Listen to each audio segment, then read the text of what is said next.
नमस्कार, आप देखें एनबी न्यूज और मैं हूं आपके साथ प्रियव्रत दीक्षित। स्वागत है आपका स्वर्णिम मध्य प्रदेश छत्तीसगढ़ के इस खास बुलेटिन। तो फिलहाल एक बड़ी खबर के साथ बुलेटिन का आगाज कर लेते। तो छत्तीसगढ़ में धान की सरकारी खरीद शुरू हो चुकी है और इसी के साथ केंद्र सरकार पर हमले में तेजी पकड़ चुके हैं मुख्यमंत्री भूपेश बघेल और उन्होंने केंद्र सरकार पर परेशान करने का आरोप लगाया है। उन्होंने कहा कि जिस तरह से वे हमसे उसना चावल नहीं लेकर परेशान कर रहे हैं, उसी तरीके से वारदाना ना देकर भी परेशान किया जा रहा है। रायपुर में पत्रकारों से बातचीत में मुख्यमंत्री भूपेश बघेल ने कहा कि पिछले साल तो कोरोना की स्थिति, लॉकडाउन में फैक्ट्रियां बंद थी तो भारत सरकार बारदाना उपलब्ध नहीं करा पाई, तब समझ में भी आता था, लेकिन अब इस साल तो ऐसी कोई बात नहीं है। अब हमसे वारदाना हमें क्यों नहीं दिया जा रहा, जितनी हमारी डिमांड है उतना ना ही तो वारदाना मिल रहा है और ना ही हमसे चावल खरीदा जा रहा है।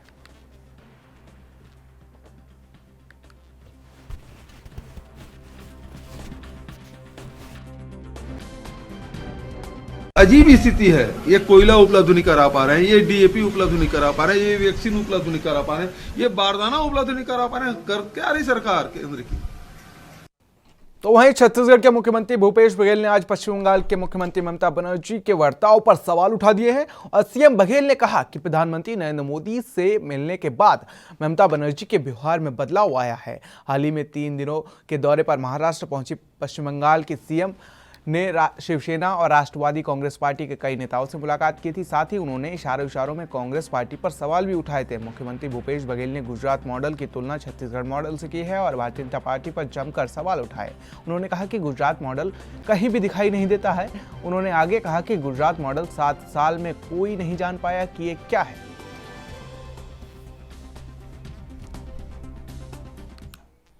तो छत्तीसगढ़ के भूपेश बघेल सरकार दिव्यांगों के चेहरे पर खुशी लाने की पूरी तैयारी कर रही है। और साथ ही आपको बता दें कि 2 साल का मासूम दौड़कर घर की ओर आ रहा था और उसी समय गाड़ी ने उसे टक्कर मार दी, जिससे उसका एक पैर कट गया था। सूरजपुर जिले के उदयपुर ब्लॉक में रहने वाला पवन अब 6 साल का हो चुका है और एक पैर के सहारे घिसट कर चलता था। तो वहीं परिवार वालों के मन में उसके भविष्य को लेकर कई तरह की आशाएं और चिंता थी, लेकिन राजधानी कि माना कैंप स्थित पुनर्वास केंद्र में उसकी चिंता दूर हो गई है। यहां आकर पवन को नकली पैर के सहारे चलते दौड़ते देखकर अब उनके मन में एक नई आस जगी है।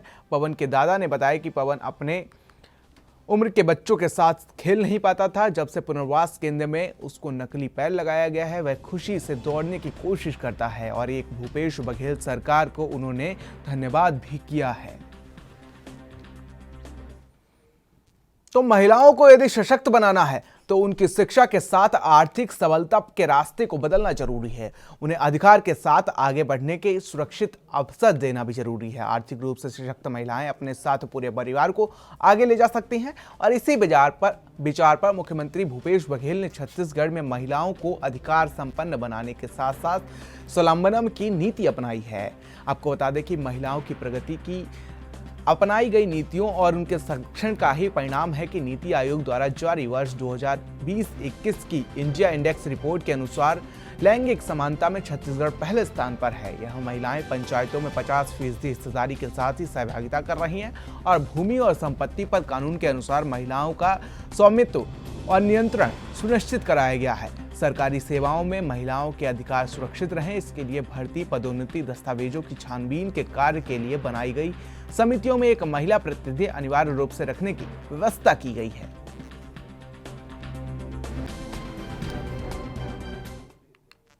तो वहीं छत्तीसगढ़ में कोरोना की तीसरी लहर से बचाव की तैयारी को लेकर बुधवार को स्वास्थ्य मंत्री टीएस सिंहदेव ने समीक्षा की और उन्होंने कहा कि कोरोना वायरस के नए वेरिएंट ओमिक्रॉन की पहचान के लिए सैंपलों की जांच में तेजी लाई जाए। दूसरे देशों की यात्रा कर छत्तीसगढ़ पहुंचने वालों की स्क्रीनिंग और आवश्यक जांच की पुख्ता व्यवस्था करें। प्रतिदिन सैंपल जांच की संख्या बढ़ाएं और टीकाकरण में तेजी लाएं। उन्होंने सभी अस्पतालों में उपकरणों और मशीनों का समुचित रखरखाव करते हुए चाक चौबंद व्यवस्था रखने के निर्देश दिए हैं। स्वास्थ्य विभाग के प्रमुख सचिव डॉक्टर आलोक कुमार शुक्ला ने नवीन विश्राम भवन में आयोजित बैठक में बताया कि सभी कलेक्टरों को नए वेरिएंट का त्वरित पहचान और बचाव के लिए विस्तृत दिशा निर्देश दिए गए हैं। प्रदेश के 3 हवाई अड्डों रायपुर, बिलासपुर और जगदलपुर में हेल्प डेस्क स्थापित की गई है।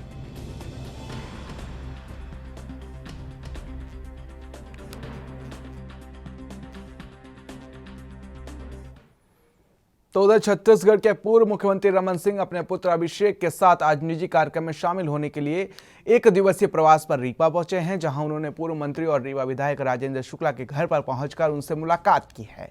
इस दौरान उन्होंने छत्तीसगढ़ में धान खरीदी पर सवाल उठाए, साथ ही आगामी चुनाव में 15 साल के विकास का दम पर जीत का भरोसा भी दिखाया है।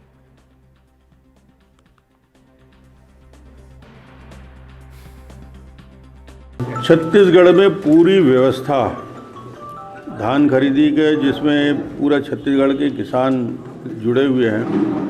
भूपेश बघेल की सरकार बनने के बाद तहस नहस कर दिया। आज ये स्थिति है कि धान खरीदी 1 तारीख का घोषित किया हुआ है। टोकन के लिए लोग कुचल के दब के घायल हो रहे हैं। टोकन देने वाला नहीं है। ये भी तय नहीं हो पाया है कि क्या 1 हफ्ते के बाद बारदाने उपलब्ध हो जाएंगे। सिर्फ 1 हफ्ते के लिए बारदाने हैं, जबकि 1.5 महीने 2 महीने खरीदी होना है। बारदाने की व्यवस्था नहीं, और इन्होंने नोटिस जारी किया है कि अपने बारदाने खुद लेके आएँ। कुछ दिन बाद एक नोटिस और जारी होगा कि अपने कांटे भी लेके आएँ। ये हालत छत्तीसगढ़ में भूपेश ने बनाया है। पिछले साल के धान बाकी है, इस साल के नए धान के स्टॉक आ रहा है, रखने की जगह नहीं है। धान इसमें पिछले साल के धान सड़ गए। मुझे लगता है कि किसान की पीड़ा और किसान की तकलीफ तो अलग बात है, ये राष्ट्रीय क्षति भी होती है। और ये अव्यवस्था का कारण सिर्फ ये मिसमैनेजमेंट। बारदाना खरीदने के लिए मोदी जी को दोषी बताते हैं भूपेश बघेल। यानी अब बारदाना की व्यवस्था भी मोदी जी करें। कोई दुकान खोल के रखा है मोदी जी ने बारदाने की, जो मुख्यमंत्री इस तरीके की बात करते हैं। ये सरासर अपने तो छत्तीसगढ़ पुलिस विभाग ने 7 डीएसपी के तबादले के आदेश जारी किए हैं। गृह विभाग ने आदेश जारी किए हैं। जारी किए गए आदेशों के मुताबिक मणिशंकर चंद्रा जगदलपुर के नए डीएसपी बनाए गए। वहीं DCP Tiwari police line Raipur के डीएसपी होंगे। वहीं गोरा चंद्रपति डीएसपी हेडक्वार्टर रायपुर होंगे।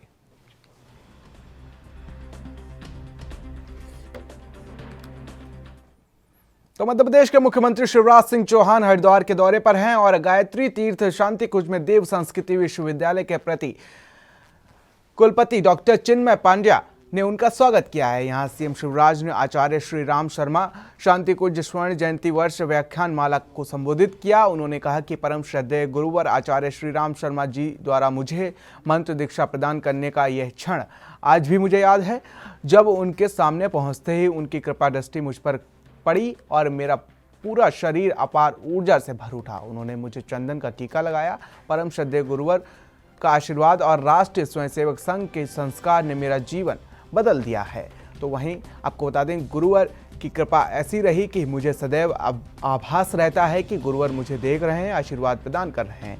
उनके आशीर्वाद से मैं जनसेवा के कार्य में निकल पड़ा हूं।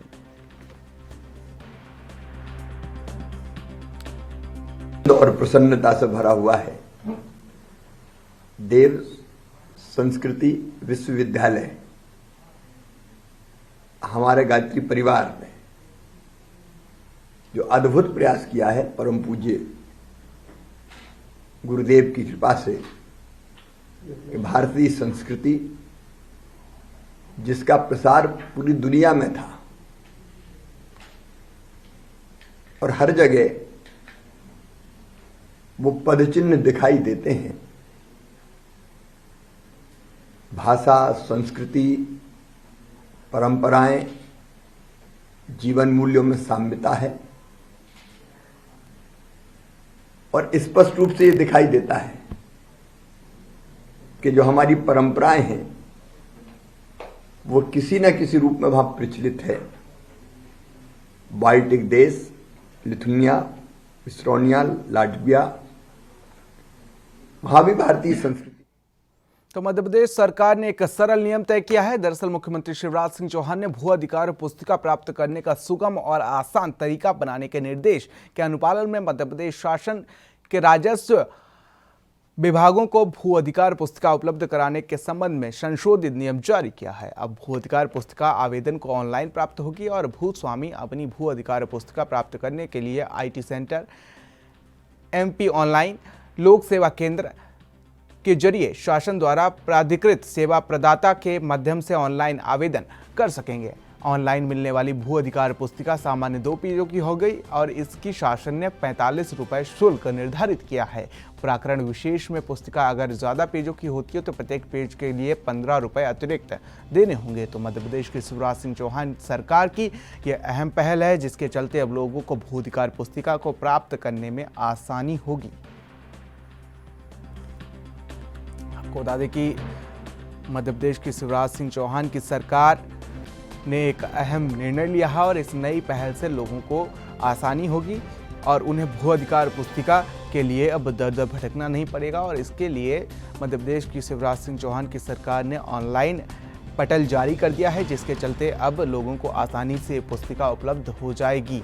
और इस पुस्तिका के चलते अब लोगों को 45 रुपये अगर 2 पेज की पुस्तिका है देने पड़ेंगे, तो वहीं अगर ये पुस्तिका उससे ज़्यादा पेज की है तो 15 रुपये प्रति पेज के हिसाब से उन्हें देना पड़ेगा।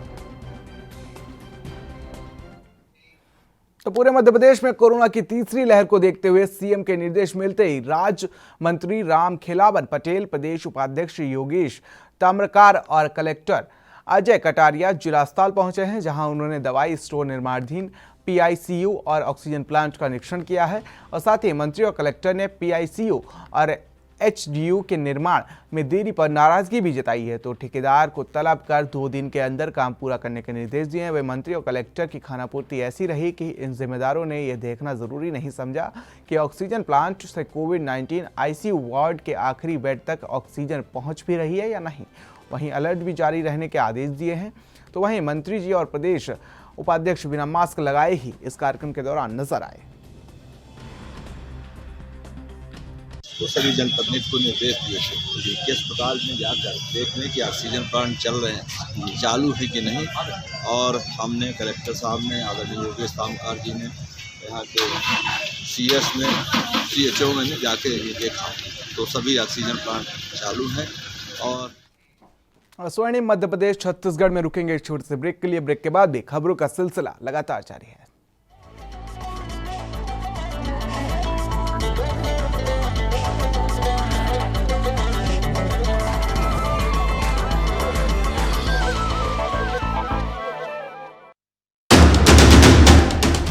राष्ट्र धर्म रात 8 बजे सिर्फ ANB न्यूज़ पर।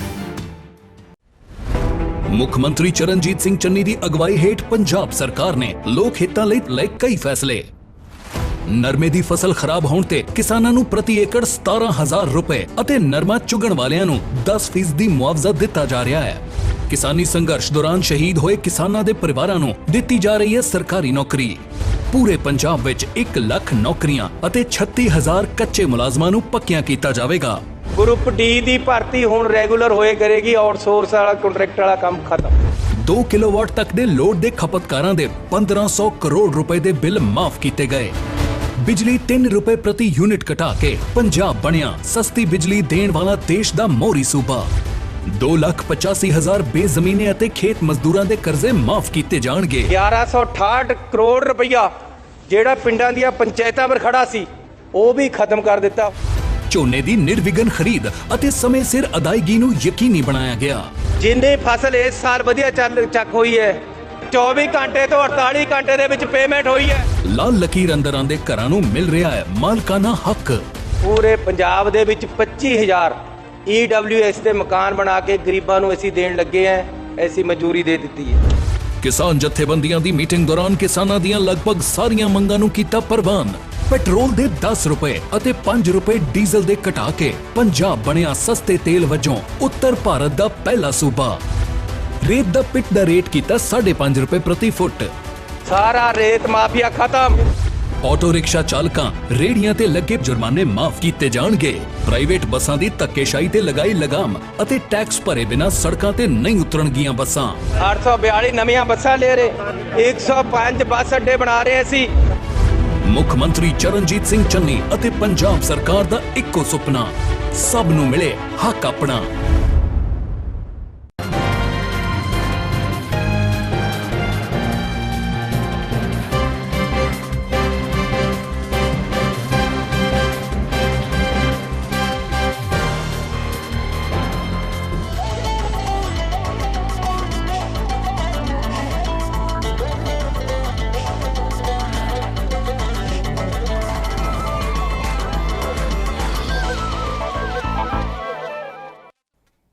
ब्रेक के बाद स्वर्णिम मध्य प्रदेश छत्तीसगढ़ में आप सभी का स्वागत है। रुक लेते हैं खबरों की ओर, जहां पर मध्य प्रदेश में कोरोना के आंकड़े जो हैं वो लगातार बढ़ते जा रहे हैं। और प्रदेश के गृह मंत्री डॉक्टर नरोत्तम मिश्रा ने जानकारी देते हुए बताया कि प्रदेश में पिछले 24 घंटों में कोरोना के 12 नए केस सामने आए, वहीं 8 लोग स्वस्थ भी हुए हैं। वर्तमान में मध्य प्रदेश में कोरोना कुल एक्टिव केस 128 और रिकवरी रेट 98.60% है। साथ ही उन्होंने बताया कि इंदौर एयरपोर्ट पर उतरे संदिग्ध कोरोना संक्रमितों के गायब होने की खबर पूरी तरीके से निराधार और भ्रामक है। उन्होंने कहा कि केंद्र सरकार ने विदेश से आने वाले यात्रियों की जो सूची भेजी है उसमें से 70 लोगों से संपर्क कर लिया गया है, शेष अन्य लोगों से संपर्क किया जा रहा है। तो मास्क के प्रति जनता को जागरूक करने के लिए प्रदेश में police no mask no movement अभियान चलाएगी और उन्होंने जानकारी दी है। तो वहीं वो खुद भी सड़कों पर निकले और लोगों को मास्क लगाते हुए नजर आए। 3 दिन चलने वाले इस अभियान में पुलिसकर्मी लोगों से मास्क लगाने और कोरोना गाइडलाइन का पालन करने के लिए विनम्रता के साथ निवेदन करेंगे। कोरोना के क्षेत्र में पिछले 24 घंटे में 12 नए प्रकरण संपूर्ण मध्य प्रदेश में 12 आए हैं, जबकि ठीक होकर अपने गंतव्यों की ओर जाने वाले, घरों की ओर जाने वाले 8 लोग हैं। संपूर्ण प्रदेश के अंदर एक्टिव केसों की संख्या 128 वर्तमान में है, जबकि हमारी जो संक्रमण दर है वह 0.02% है और रिकवरी दर हमारी 98.6 पर स्थिर बनी हुई है। तो मध्य प्रदेश के गृह मंत्री नरोत्तम मिश्रा ने आज पत्रकार वार्ता के दौरान कोरोना समेत कई मुद्दों पर अपनी बात रखी। उन्होंने बताया कि पिछले 24 घंटे में मध्य प्रदेश में 12 नए कोविड मामले सामने आए। साथ ही उन्होंने सक्रिय मामलों की संख्या बताई जो 128 है। साथ ही नरोत्तम मिश्रा ने विपक्षी दलों को भी अड़े हाथों लिया है। सुनवाते आपको उन्होंने क्या कुछ कहा अपनी बात में। न बुआ साथ है, न बबुआ साथ है, न दीदी साथ हैं, न शरद पवार जी चाचा साथ हैं हमारे। तो इतने पर भी कपिल सिब्बल अगर कांग्रेस के यूपीए की आत्मा बता रहे हैं तो बिना शरीर की, सारे दल अलग हो गए तो बिना शरीर के ये आत्मा महज प्रेतात्मा बन के घूमेगी।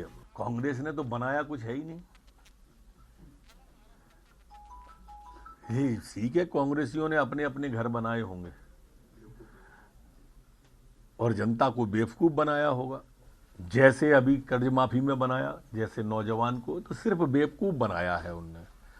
और इसलिए ऐसा नेतृत्व मिला है वर्तमान में उनको, क्योंकि राहुल गांधी जी के बारे में कल ही यूपीए के घटक बोले। अब हम नहीं कह रहे, जमाना कह रहा है।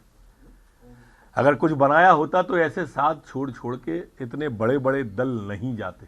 वाड्रा जो उत्तर प्रदेश में नौकरी देने का वादा कर रही है, तो राजस्थान के लोग हैं जो वहां पहुंच गए, कह रहे हैं कि यहां तो दिलवा दो। बड़ा दुखद है वो जिस तरह का झूठ वो बोलते हैं। और एक हमारी बिटिया ने तो वहाँ सुनने में आया कि सुसाइड भी कर ली है। अब वाड्रा जी को सोचना चाहिए कि आखिर एक ही झूठ को लगातार कितने प्रदेशों में बोलेंगे। मध्य प्रदेश में कर्जा माफी झूठा निकला, पंजाब में, छत्तीसगढ़ में झूठा निकला, अब उत्तर प्रदेश में बोल दिया। तो ये पब्लिक है, सब जानती है। दर्शन करने गई थी, यही तो मैं कहता हूँ कि और कितने अच्छे दिन चाहिए। ममता बनर्जी दर्शन करने जा रही हैं, कमलनाथ जी हनुमान चालीसा का पाठ कर रहे हैं, केजरीवाल राम जन्मभूमि की तीर्थ यात्रा करा रहे हैं, राहुल जी कश्मीर में जाके कश्मीरी पंडित बन रहे हैं। ये सब वो लोग हैं जिन्हें इफ्तार से फुर्सत ही नहीं मिलती थी। लेकिन अब देश के अंदर परिवर्तन आ गया है राजनीति के अंदर, और अब इन्हें सब करना ही पड़ेगा। जहाँ तक राष्ट्रगान का आपने दूसरा प्रश्न पूछा है, ये राष्ट्रगान का ममता बनर्जी ने अपमान नहीं किया, ये देश का अपमान है। ये पश्चिम बंगाल का भी अपमान है रविंद्रनाथ टैगोर। तो मुरैना में प्रशासन ने नकली खाद बेचने वालों के खिलाफ मुहिम छेड़ दी है और इसी कड़ी में प्रशासन ने नकली खाद बेचने वालों के एक व्यापारी पर बड़ी कार्रवाई की है। पुलिस और कृषि विभाग की टीम ने संयुक्त रूप से यह कार्रवाई की है और पुलिस ने 90 बोरी अवैध खाद बरामद की है। तो वहीं व्यापारी की दुकान और गोदाम पर छापा मारा गया और उसे सील कर दिया गया। मांडू थाना इलाके का ये पूरा मामला बताया जा रहा है। तो छत्तीसगढ़ में समर्थन मूल्य पर धान की खरीद की शुरुआत हो चुकी है और जिसके चलते बालोद जिला कलेक्टर जन्मेजय महोबे खरीदी केंद्र पर पहुंचे, जहां कलेक्टर ने तराजू की पूजा अर्चना की और धान खरीदी की शुरुआत की। साथ ही आपको बता दें कि जिले में 136 खरीदी केंद्र बनाए गए हैं, जहां इस साल जिले के 1,38,000 से अधिक किसान अपना अनाज बेचेंगे। वहीं इस साल जिले के किसानों से 59 लाख क्विंटल धान खरीदी करने का लक्ष्य रखा गया है। धान खरीदी शुरू होने के बाद से किसानों के चेहरे पर खुशी दिखाई दे रही है। तो छत्तीसगढ़ में मंत्रालयों के कमरे के बाहर निकलकर सचिवों, प्रमुख सचिवों को अब धान खरीदी की व्यवस्था देखने ग्रामीण इलाकों के दौरा करना पड़ेगा। मुख्य सचिव अमिताभ जैन ने सभी जिले के प्रभारी सचिवों को निर्देश जारी किए हैं कि 3 दिन के भीतर सभी प्रभारी सचिव अपने जिले के एक बार दौरा अवश्य कर लें। और साथ ही आपको जानकारी दे दें कि 1 दिसंबर को मुख्यमंत्री बघेल ने राज्य शासन के सभी वरिष्ठ अधिकारियों को मुख्य सचिव की तरह सहकारी समितियों और धान उपार्जन केंद्रों का नियमित रूप से दौरा करने के निर्देश दिए हैं। तो वहीं आपको बता दें कि मुख्यमंत्री ने कहा था कि धान खरीदी सर्वोच्च प्राथमिकता का कार्य है, इसलिए किसानों को धान बेचने में किसी तरह की दिक्कत ना आए, यह सुनिश्चित किया जाना चाहिए।